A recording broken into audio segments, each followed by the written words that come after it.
नमस्कार मित्रों, JS bio गुरु channel में आपका हार्दिक स्वागत है। इससे पहले की वीडियो में हमने सिलेंटेटा फाइलम के जनरल कैरेक्टर्स व सिलेंटेटा फाइलम का क्लासिफिकेशन की हमने स्टडी कर ली थी। आज की वीडियो में हम बात करेंगे फाइलम प्लेटीहेलमिन्थेज के जनरल कैरेक्टर्स। तो वीडियो स्टार्ट करते हैं। फाइलम प्लेटीहेलमिन्थेज। प्लेटीहेलमिन्थेज पहले हम समझ लेते हैं प्लेटीहेलमिन्थेज क्या है। प्लेटीहेलमिन्थेज दो शब्दों से मिलकर बना है, दो वर्डों से मिलकर बना है। प्लेटी प्लस हेलमिन्थेज, ये ग्रीक वर्ड है, ग्रीक भाषा के दो वर्ड हैं, प्लेटी प्लस हेलमिन्थेज। प्लेटी का मतलब होता है फ्लैट, फ्लैट मीन चपटा, और हेलमिन्थेज का मतलब होता है वर्म, वर्म मीन कृमि। इस प्रकार प्लेटीहेलमिन्थेज में ऐसे एनिमल्स आते हैं जो चपटे कृमि होते हैं, फ्लैट वर्म होते हैं, यानी चपटे कृमि इस फाइलम में आते हैं। तो देख लेते हैं फाइलम प्लेटीहेलमिन्थेज। प्लेटीहेलमिन्थेज ग्रीक वर्ड है प्लेटी प्लस, प्लेटी का मतलब फ्लैट प्लस हेलमिन्थेज, हेलमिन्थेज का मतलब बोन, कृमि।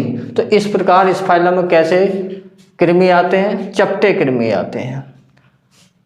स्टडी जो चपटे कृमि आते हैं किस में आते हैं? हेलमिन्थेज में। लेकिन कृमि की बात चल रही है, वर्म की बात चल रही है। तो a branch of zoology in which study of worm that is called helminthology. क्या बोला मैं? हेलमिन्थोलॉजी। हेलमिन्थोलॉजी में हम वर्म का अध्ययन करते हैं, वर्म का अध्ययन करते हैं, कृमि का अध्ययन करते हैं। Body organisation. अब इसमें बॉडी ऑर्गेनाइजेशन कैसा है? फाइलम प्लेटीहेलमिन्थेज में जो बॉडी ऑर्गेनाइजेशन है वो tissue organ grade body organisation, अर्थात इसमें टिश्यू और अंग बनने शुरू हो जाते हैं। इससे पहले के जो फाइलम थे, इससे पहले का फाइलम सिलेंटेटा था, सिलेंटेटा में tissue grade of body organisation पाया जा रहा था। उससे पहले का जो फाइलम था पोरीफेरा, उसमें only cellular grade of body organisation पाया जा रहा था। लेकिन ये जो फाइलम है प्लेटीहेलमिन्थेज, इसमें tissue organ grade body organisation पाया जाता, अर्थात इसमें टिश्यू मिलकर अंग बनाते हैं, ऑर्गन बनाते हैं, और टिश्यू भी पाया जाता है, अंग भी पाए जाते हैं। तो इसमें tissue grade of body organisation पाया जाता है। लिखा टिश्यू ऑर्गन ग्रेड ऊतक अंग। अब है सिमेट्री। क्या है? सिमेट्री। सिमेट्री हिंदी में सम्मित। मैंने बताया था इससे पहले रेडियल सिमेट्री पाई जा रही थी। तो लेकिन ये प्लेटीहेलमिन्थेज है, इसमें बाइलेटरली सिमेट्री पाई जाती है। कैसी पाई जाती है? मेरे साथ बोलो, बाइलेटरली सिमेट्री। हिंदी में कहते हैं इसे द्विपार्श्व सम्मित। क्या कहते हैं? द्विपार्श्व सम्मित। अब बाइलेटरल सिमेट्री का क्या मतलब होता है समझ लेते हैं। किसी एनिमल्स को यदि हम बीच में से काटें, बिल्कुल बीचों बीच में से काटें, तो वह दो टुकड़ों में बट जाता है, और वो दोनों टुकड़े बिल्कुल सेम होते हैं, समान होते हैं। जैसे कि फ्रॉग को देख लेते हैं, मेंढक को। मेंढक को यदि हम देखें, उसे बीच में से काटें, तो उसके दोनों जो पीस हैं वो बराबर होंगे। इसी प्रकार मुर्गे को काटें तो मुर्गे के दोनों पीस बराबर होंगे। इसी प्रकार आदमी का जैसे ये है, यहाँ से पूरा दो पीस बढ़ जाएंगे। इसी प्रकार चूहे को देखें, चूहे को भी तो लोग मारते हैं, बहुत दवा दे के मारते हैं ना लोग। तो कभी उसका पूरी कटिंग करके देख लें, दो भागों में वो भी बट जाएगा। क्यों? चूहे मारने वालों। तो बाइलेटरल सिमेट्री का मतलब है यदि हम बॉडी को दो पीस में काटें तो दोनों पीस बराबर होते हैं, ये बाइलेटरल सिमेट्री है। और एनिमल्स में सबसे ज़्यादा जो सिमेट्री पाई जाती है बाइलेटरल सिमेट्री ही पाई जाती है। अब बात कर लेते हैं नेक्स्ट कैरेक्टर की, एसिलोमेट। एसिलोमेट मतलब अगुही है, बॉडी कैविटी एब्सेंट। मतलब एसिलोमेट का मतलब है, अभी हमने देखी जो फाइलम पोरीफेरा था, उसकी कैविटी को हमने क्या बोला था? पैरागैस्ट्रिक कैविटी या स्पंजोसील। सिलेंटेटा फाइलम की कैविटी को हमने बोला था गैस्ट्रोवेस्कुलर कैविटी, लेकिन यहाँ प्लेटीहेलमिंथेज में बॉडी कैविटी ही एब्सेंट है, तो इसे कहते हैं हम एसीलोमेट। क्या बोलते हैं? एसीलोमेट बोलते हैं, बॉडी कैविटी यहाँ एब्सेंट है। और जो अंग हैं उन अंगों के बीच में जो लिक्विड भरा होता है उसे बोलते हैं हम मीजनकाइम। क्या बोलते हैं? ऑर्गन के बीच में जो ऑर्गन के बीच में खाली स्थान है उसके बीच में लिक्विड भरा होता है उसे बोलते हैं मीजनकाइम या पैरेन्काइम। क्या? पैरेन्काइम।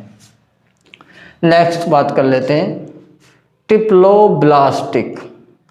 ट्रिप्लोब्लास्टिक यानी कि त्रिस्तरीय। कहने का मतलब यह प्लेटीहेलमिंथेज के जो एनिमल्स होते हैं उनमें बॉडी वॉल 3 लेयर से बनी होती है, यानी कि 3 जर्मिनल लेयर, 3 जननीय स्तर पाए जाते हैं, एक्टोडर्म, मेसोडर्म और एंडोडर्म। और इन्हीं तीनों लेयर से सभी ऑर्गन्स का फॉर्मेशन होता है। तो 3 लेयर कौन कौन सी हैं? एक्टोडर्म, मेसोडर्म और endoderm. Next, mouth and germinal pore. मुंह और जनन छिद्र। मुंह और जनन छिद्र पाए जाते हैं वेंट्रल सरफेस पर। किस पर पाए जाते हैं? वेंट्रल सरफेस पर। मैंने पहले बताया था हमारी ये वेंट्रल सरफेस है, बैक साइड डोर्सल सरफेस है, और ये वाली जो है ये लैटरल सरफेस है। तो प्लेटीहेलमिंथेज क्योंकि वो फ्लैट बोन है, चपटे कृमि हैं, उनमें जो माउथ है और जो जर्मिनल पोर है, जनन छिद्र है, वो वेंट्रल सरफेस पर या अधर सतह पर पाया जाता है। नेक्स्ट बात कर लेते हैं बॉडी सेगमेंटेशन।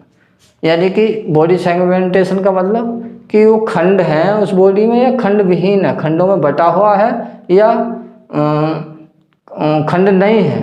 तो प्लेटीहेलमिंथेज के जो एनिमल्स होते हैं इसके कुछ क्लासों, इसकी जो कुछ कक्षाएं हैं, कुछ क्लास हैं, उसके कुछ एनिमल्स में बॉडी सेगमेंटेड होती है, यानी कि बहुत सारे खंड में बटी होती है, जैसे कि सेस्टोडा क्लास है। और दो जो क्लास हैं टर्बिलेरिया, क्या बोला मैं? टर्बिलेरिया। और दूसरी क्लास ट्रीमेटोडा, क्या बोला मैं? ट्रीमेटोडा। ये बाद में बात करेंगे जब क्लासिफिकेशन पढ़ाएंगे। इन दोनों क्लास में बॉडी नॉन सेगमेंटेड होती है, कोई खंड या कोई सेगमेंट नहीं होता। नेक्स्ट बात कर लेते हैं, तो ये लिखा बॉडी सेगमेंट सेस्टोडा में सेगमेंटेड, खंड युक्त, और टर्बिलेरिया ट्रीमेटोडा में कैसी होती है? नॉन सेगमेंटेड होती है, खंड विहीन होती है। अब एक्सक्रेशन की बात कर लेते हैं। क्या बोला मैं? एक्सक्रेशन। एक्सक्रेशन मतलब उत्सर्जन। उत्सर्जन आप जानते हैं, जो हानिकारक पदार्थ हैं बॉडी से बाहर निकालना। तो एक्सक्रेशन के लिए प्लेटीहेलमिंथेज में एक स्पेशल टाइप की स्ट्रक्चर पाई जाती है जिसे बोलते हैं फ्लैम सेल्स। क्या बोलते हैं? Flame cells. मेरे साथ बोलो पैटिल वालों, फ्लैम सेल्स। अब फ्लैम सेल्स कैसी होती है? देखो ये मैंने फ्लैम सेल्स का डायग्राम दिखाया। क्या है? फ्लैम सेल का डायग्राम है। क्या है फ्लैम सेल्स? इसमें जो है फ्लैम सेल्स में जो सीलिया है, ये सीलिया दिखाया, सीलिया बहुत सारे सीलिया मिलकर एक गुच्छा बना लेते हैं, एक ग्रुप बना लेते हैं, और फ्लैम की भांति, जैसे दीपक की लो होती है फ्लैम, उसकी भांति दिखाई देती है। और ये फ्लैम यानी सीलिया का ग्रुप है, ये फ्लैम जब हिलती रहती है तो जो बॉडी में उत्सर्जित पदार्थ है, एक्सक्रीटरी प्रोडक्ट हैं, वो बॉडी से रिमूव होते रहते हैं, बाहर निकलते रहते हैं। तो ये फ्लैम सेल्स है। ये फ्लैम सेल्स एक्सक्रेशन में तो हेल्प करती है, साथ में वाटर बैलेंस, जल संतुलन में भी फ्लैम सेल्स अपना रोल निभाती है। अब नेक्स्ट बात कर लेते हैं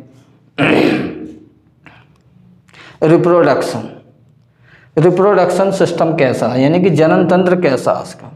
तो जितने भी वर्म हैं, जितने भी कृमि हैं, सब में वेल डेवलप्ड रिप्रोडक्शन पाया जाता है, पूर्ण विकसित जनन तंत्र पाया जाता है। वेल डेवलप्ड पूर्ण विकसित जनन सिस्टम है। और ये कैसे होते हैं? मोनोसियस होते हैं। मोनोसियस मतलब यहाँ ध्यान से देखेंगे, मोनो का मतलब होता एक, मोनोसियस यानी कि एक ही एनिमल में दोनों नर भी मादा भी, मेल भी फीमेल भी। जब मेल और फीमेल एक ही एनिमल में होते हैं तो उस कंडीशन को बोलते हैं मोनोसियस, यानी कि उभयलिंगी। उभय का मतलब दोनों लिंग एक ही एनिमल में। या बाइसेक्सुअल, बाइसेक्सुअल मतलब द्विलिंगी, यानी कि दोनों लिंग एक में ही है। नेक्स्ट, रिप्रोडक्टिव सिस्टम की बात तो चली रही है, तो वेल डेवलप्ड हो गया। योग, ये लिखा योग या विटेलाइन ग्लैंड्स में अलग से योग निर्माण होता है। क्या बोला मैं? जो योग है, योग को सेकंड नाम है योग का विटेलाइन ग्लैंड। तो योग या विटेलाइन ग्लैंड में अलग से किसका निर्माण होता? योग का निर्माण होता है। योग आप जानते हो, जो अंडा होता, अंडा का जो पीला वाला भाग होता है वो योग होता। तो विटेलाइन ग्लैंड में किसका निर्माण होता है? योग का, जर्दी का। Next, fertilization. फर्टिलाइजेशन कैसा? इंटरनल है। स्पंजों में कैसा था? पोरीफेरा में इंटरनल था, लेकिन सीलेंटेटा में कैसा था? एक्सटर्नल था। लेकिन बात चल रही है प्लेटीहेल्मिन्थेज की, तो प्लेटीहेल्मिन्थेज में भी जो फर्टिलाइजेशन है, निषेचन है, वो होता है इंटरनल। अब बात कर लेते हैं डेवलपमेंट की। किसकी? डेवलपमेंट। डेवलपमेंट मतलब विकास। तो इसका जो विकास है प्लेटीहेल्मिन्थेज में डायरेक्ट भी होता है और इनडायरेक्ट भी होता है, प्रत्यक्ष भी होता, अप्रत्यक्ष भी होता। क्योंकि प्लेटीहेल्मिन्थेज के जो एनिमल्स हैं वो पैरासाइट होते हैं, और पैरासाइट भी टू टाइप्स के होते हैं। कुछ बॉडी के अंदर रहते हैं जिन्हें हम कहते हैं एंडोपैरासाइट, और कुछ बॉडी के बाहर रहते हैं, उसे बोलते हैं एक्टोपैरासाइट। तो जो एंडोपैरासाइट हैं उनमें मोस्टली इनडायरेक्ट डेवलपमेंट पाया जाता है। कैसा पाया जाता है? इनडायरेक्ट, यानी कि अप्रत्यक्ष विकास उसमें पाया जाता है। किसमें? एंडोपैरासाइट में। मोस्टली जो प्लेटीहेल्मिन्थेज है उसमें इनडायरेक्ट डेवलपमेंट पाया जाता, क्योंकि वो एनिमल्स एक से अधिक होस्ट में, एक से अधिक पोषण में अपनी लाइफ साइकिल कंप्लीट करते हैं। जैसे मान लेते हैं, जैसे है फैसियोला हेपेटिका, मेरे साथ बोलो पैटिल वालों, फैसियोला हेपेटिका। क्या बोला मैं? Fasciola hepatica. इसे कहते हैं हम लीवर फ्लू। क्या बोलते हैं हम? Liver fluke. और ये पाया जाता है, जो सीप होती है, भेड़, भेड़ की बाइल डक्ट में पाया जाता। बाइल डक्ट आप जानते हैं, लीवर में बाइल बनता, पित्त बनता, लेकिन इकट्ठा होता वो गोल ब्लैडर में। अब गोल ब्लैडर से जो छोटी आंत में नली आती है जिसके जरिए पित्त आंत में टपकता रहता, उसे बोलते हैं बाइल डक्ट। तो उस बाइल डक्ट का पैरासाइट है फैसियोला हेपेटिका। तो ये जो फैसियोला हेपेटिका है ये कई होस्ट में, यानी एक से अधिक होस्ट में अपनी लाइफ साइकिल पूरी करता है। जैसे इसके दो होस्ट हैं, एक तो है पाइला, पाइला में रहता कुछ दिन, और दूसरा भेड़, बाकी का जीवन साइकिल या लाइफ साइकिल अपने भेड़ में पूरी करता। तो इस प्रकार जो डेवलपमेंट है, लाइफ साइकिल है प्लेटीहेल्मिन्थेज की, काफ़ी कॉम्प्लेक्स होती है, जटिल होती है। दोनों प्रकार का डेवलपमेंट पाया जाता है। और ऑर्गन की यदि बात करें तो स्केलेटन, रेस्पिरेटरी सिस्टम, ये सब अब्सेंट होते हैं। और एलिमेंट्री कैनाल की बात करें तो एलिमेंट्री कैनाल कुछ क्लास में तो होती है और कुछ में नहीं होती। जैसे दो क्लास हैं इसके शुरू के, टर्बिलेरिया और ट्रिमेटोडा, उन दोनों क्लास में ये पाई जाती है, लेकिन कंप्लीटली नहीं, अनकम्प्लीट होती है, ब्रांचड होती है या एनस अब्सेंट होती है। लेकिन जो सेस्टोडा है, सेस्टोडा क्लास, उसमें यह अब्सेंट होती है। तो इस प्रकार ये प्लेटीहेल्मिन्थेज फाइलम के जनरल कैरेक्टर्स पूरे हुए। इसमें जो इम्पोर्टेंट है वो सबसे ज़्यादा इम्पोर्टेंट ये है कि इसमें किस प्रकार का बॉडी ऑर्गेनाइजेशन है। तो ध्यान रखेंगे, tissue organ grade body organisation है। दूसरा क्वेश्चन ये ध्यान रखना, ये एसिलोमेट है, कोई बॉडी कैविटी नहीं है, ये हो गया।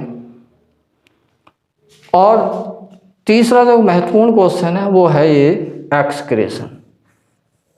एक्सक्रेशन जो होता है प्लेटीहेल्मिन्थेज में वो किसके थ्रू होता है? फ्लैम सेल्स के थ्रू होता है, ज्वाला कोशिकाओं के थ्रू होता है। तो इस प्रकार ये फाइलम प्लेटी हेलमिंथेस के जनरल कैरेक्टर्स कंप्लीट हुए। आशा करता हूँ आप लोगों को वीडियो पसंद आई होगी। यदि मेरी वीडियो आप लोगों को पसंद आई तो आप इसे लाइक, शेयर और सब्सक्राइब अवश्य कर दें। धन्यवाद। मिलते हैं नेक्स्ट वीडियो के साथ।